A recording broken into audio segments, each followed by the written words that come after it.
जब इतिहास की किताबें 1857 से आज़ादी की शुरुआत बताती हैं, वहीं तमिल भूमि की पहाड़ियों में एक बाघ पहले ही दहाड़ चुका था। न वो दिल्ली का राजा था, न उसके पास बड़ी सेना। फिर भी उसने अंग्रेज़ों और नवाबों को घुटनों पर ला दिया। ये कहानी है उस पहले विद्रोही की, जिसने जंगलों से, गांवों से और अपने आत्मसम्मान से एक युद्ध शुरू किया। ये कहानी है पुलिथेवर की, भारत के पहले बगावत की गूंज। सन 1715 में तमिलनाडु के एक छोटे से गांव नेरकत्तुमसेवल में एक वीर योद्धा परिवार में एक बालक ने जन्म लिया। उस बालक का नाम था पुलिथेवर। के पिता का नाम था चित्रपुत्र थेवर, गांव के सम्मानित मुखिया और योद्धा। माँ एक संस्कारी और साहसी स्त्री थी, जिन्होंने अपने पुत्र को निडरता और धर्म की सीख दी। पुलिथेवर को बचपन से ही एक सशक्त और गहन शिक्षा दी गई। उन्होंने तमिल साहित्य और वैदिक ग्रंथों का अध्ययन किया और साथ ही सीखा युद्ध कौशल, तलवारबाजी, घुड़सवारी और धनुष बाण चलाना। दरबार के मंत्रियों से उन्होंने प्रशासन, कूटनीति, कर वसूली और गांव के झगड़े सुलझाने जैसी जिम्मेदारियों का प्रशिक्षण भी लिया। पुलिथेवर भगवान मुरुगन के परम भक्त थे। बचपन से ही उनके अंदर एक गहरी आस्था और धर्म की भावना विकसित हुई थी। इस आध्यात्मिक नींव को मजबूत करने में सबसे बड़ा योगदान था उनकी माँ का। उन्होंने अपने बेटे को न केवल अच्छाई और न्याय का रास्ता सिखाया, बल्कि तमिल वीरों की गाथाएं और अत्याचार के खिलाफ लड़ाई की कहानियां भी सुनाई। जब पुलिथेवर किशोर हो रहे थे, उन्होंने अपनी आंखों से जुल्म के कई दृश्य देखे। नवाब, आरकाट के सिपाही और अंग्रेज अधिकारी गांव वालों से जबरदस्ती कर वसूलते थे। गरीब किसानों की फसलें छीनी जाती, मंदिरों की संपत्ति लूटी जाती। पुली दूर खड़े होकर ये सब देख रहे थे और उनका दिल भीतर ही भीतर जल रहा था। उनकी नजरें चुप थीं, लेकिन मन में एक प्रतिज्ञा जन्म ले चुकी थी। जब पुलिथेवर अभी छोटे ही थे, उनके पिता चित्रपुत्र थेवर का निधन हो गया। पुली की आंखों में आग थी, दिल में हिम्मत और आत्मा में अपनी धरती के लिए प्यार। उन्हें नेरकत्तुमसेवल का नया पालायक्कारर घोषित किया गया, एक ऐसा नेता जो अपने लोगों की आवाज बनकर उभरा। उम्र भले ही कम थी, लेकिन जज्बा एक सच्चे योद्धा का था। सन 1748 में नवाब आरकाट ने पुलिथेवर से वार्षिक कर वसूलने के लिए अपने सिपाही भेजे। जब नवाब का संदेश पहुंचा, उन्होंने सबके सामने उसे फाड़ डाला। गांव के लोग चुपचाप मुस्कुराए। उनके दिलों में उम्मीद जागी। यही था पहली चिंगारी, विद्रोह की शुरुआत। पुलिथेवर को समझ आ गया था, अकेले लड़ना काफी नहीं होगा, तो उन्होंने शुरू की बड़ी तैयारी। नेरकत्तुमसेवल में मजबूत किले और निगरानी मीनारें बनवाई। मरावा योद्धाओं की एक स्वतंत्र सेना तैयार की। धीरे धीरे उनकी सेना बढ़ने लगी और नेरकत्तुमसेवल बन गया तमिल स्वाभिमान और स्वतंत्रता का प्रतीक। 1750 के शुरुआती वर्षों में नवाब और अंग्रेजों की संयुक्त सेना को भेजा गया पुलिथेवर के विद्रोह को कुचलने के लिए। लेकिन पुलिथेवर अपनी धरती को बेहतर जानते थे। उनकी सेना जंगलों और पहाड़ियों में छिपकर हमला करती। पुलिथेवर ने जंगलों को अपना युद्ध भूमि बना लिया था, लेकिन यहीं वह नहीं रुके। वो युद्ध का इंतजार नहीं करते थे, बल्कि युद्ध को खुद दुश्मन के दरवाजे तक ले जाते। रात के अंधेरे में उनकी सेना अंग्रेजों और नवाब के शिविरों पर हमला करती, उनके हथियार छीन लेती और फिर जंगलों की परछाइयों में गायब हो जाती। अब पुली की आंखों में था सिर्फ संकल्प। बाघ अब जाग चुका था और उसकी दहाड़ गूंजने लगी थी पूरे तिरुनेलवेली में। सन 1754 में पुलिथेवर ने एक गुप्त युद्ध सभा बुलाई। तेल के दियों की रोशनी में पत्थरों से बने कमरे में तमिलनाडु के 18 पालायक्कारर इकट्ठा हुए। बीच में खड़े थे पुलिथेवर, आंखों में आग और दिल में आज़ादी की पुकार।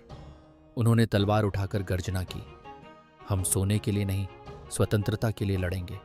बाघ बनो, गुलाम नहीं। उनके शब्दों ने वहां मौजूद हर योद्धा के दिल में जोश और साहस भर दिया।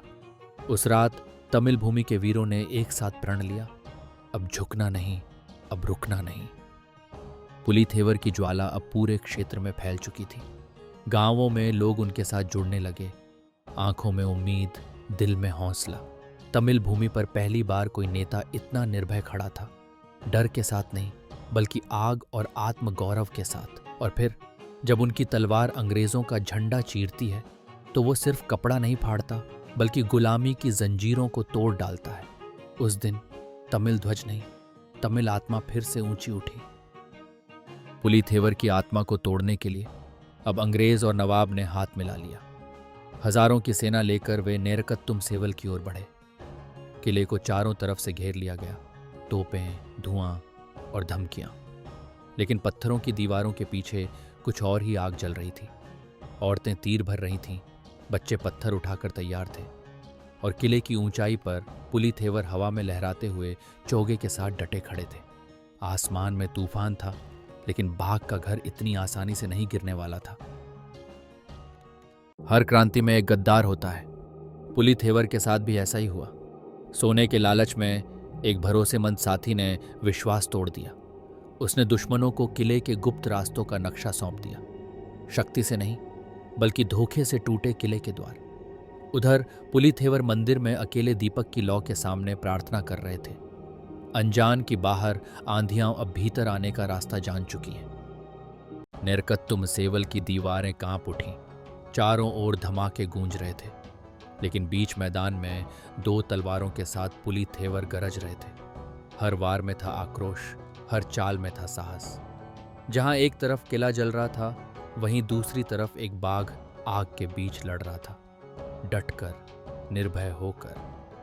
गांव वाले जान बचाने के लिए पीछे हट रहे थे, लेकिन डर नहीं, उम्मीद उनके साथ थी। और आगे मोर्चा संभाले खड़े थे कुछ वीर योद्धा, जो अपनी जान पर खेलकर अपने लोगों की रक्षा कर रहे थे। हर तलवार की चमक, हर ढाल की चोट कह रही थी, तुम जाओ, हम संभाल लेंगे। वो पल सिर्फ एक पीछे हटना नहीं था, वो था एक जज्बा, एक बलिदान, जो हर हार में भी जीत का बीज बो रहा था। नेरकत्तुम सेवल के गिरने के बाद बहुतों ने समझा कि पुलिथेवर की लड़ाई अब खत्म हो गई है, लेकिन तमिलनाडु का ये बाघ चुप बैठने वालों में से नहीं था। एक साधारण चादर ओढ़े चंद वफादार साथियों के साथ वो अब पहाड़ियों में छिपकर अपनी अगली चाल सोच रहा था। बरगद के पेड़ के नीचे खड़े होकर वो घाटी में फैले अंग्रेजी शिविर को देख रहा था। आंखों में चुप्पी थी, लेकिन दिल में तूफान। पुलिथेवर वापस आ चुका था, और इस बार उसकी चाल और भी तेज थी। नेरकत्तुम सेवल के पतन के बाद पुलिथेवर अचानक गायब हो गए। पश्चिमी घाट की कोहरे भरी पहाड़ियों में एक छिपे हुए किले के पास वो चट्टान पर बैठे थे। उनके चारों ओर आदिवासी योद्धा, किसान और वफादार सैनिक। ताड़ के पत्ते पर एक नक्शा बन रहा था और घना कोहरा नीचे की घाटी को छुपा रहा था। यही था उनका नया रणभूमि। उन्होंने फिर से सेना बनाई, गांव वालों, आदिवासियों और पुराने योद्धाओं को संगठित किया। पुलिथेवर अब एक योद्धा ही नहीं, एक रणनीतिक मास्टर बन चुके थे, जो जंगलों और पहाड़ों को अपनी सेना की ढाल बना रहे थे। पुलिथेवर ने अब अकेले नहीं, साथियों के साथ लड़ने का फैसला किया। तेल के दियों से रोशन दरबार में उन्होंने वडक्कराई के वीरों से हाथ मिलाया। पनायूर जैसे मजबूत किलों के नेता और गांवों के छोटे राजे भी अब उनके साथ थे। ये गठबंधन अब एक ताकतवर छापामार सेना में बदल चुका था, जो तमिल भूमि की आज़ादी के लिए एकजुट खड़ी थी। 1757 में पुलिथेवर ने किया जबरदस्त पलटवार। नवाब की ढीली चौकियों और अंग्रेजी कर अधिकारियों पर ताबड़तोड़ हमले शुरू हुए। उनकी सेना ने हथियार जब्त किए, आपूर्ति काटी और कर से त्रस्त गांवों को आज़ादी दिलाई। और सामने एक अंग्रेजी कर भवन धूल में बदल गया। कालकाड़ू, शिवगिरी, संकरण कोयल जैसे किले फिर से तमिल ध्वज के नीचे आ गए। चट्टान की चोटी पर पुलिथेवर ने बाघ वाला लाल झंडा फहराया। पीछे सैनिकों की जयकार गूंजी। ये थी आज़ादी की एक और गरजती जीत।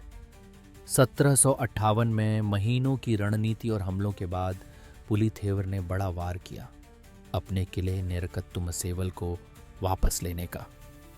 रात के अंधेरे में चारों ओर से हमला शुरू हुआ। गांव वाले भी मशालों, पत्थरों के साथ जुड़ गए। दुश्मन घबराया और धुएं व आग के बीच भाग निकला। पुलिथेवर ने अपने किले को फिर से जीत लिया। यह सिर्फ एक किला नहीं था, ये था आज़ादी का प्रतीक। एक भारतीय योद्धा की दुर्लभ और ऐतिहासिक जीत, अंग्रेजों और नवाबी ताकत दोनों पर। हालांकि पुलिथेवर की जीत ऐतिहासिक थी, पर ज्यादा समय तक टिक नहीं सकी।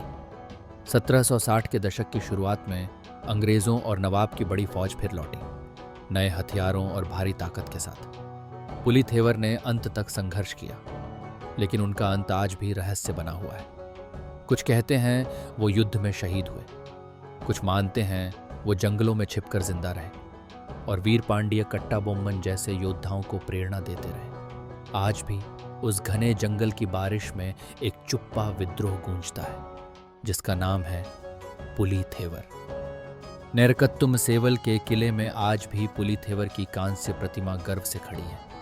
चारों ओर बच्चे तमिल ध्वज लहरा रहे हैं, आंखों में जज्बा, दिल में प्रेरणा। नीला आसमान, सुनहरी धूप और बच्चों की मुस्कान, सब मिलकर कहते हैं वीर कभी मरते नहीं, वो इतिहास बन जाते हैं।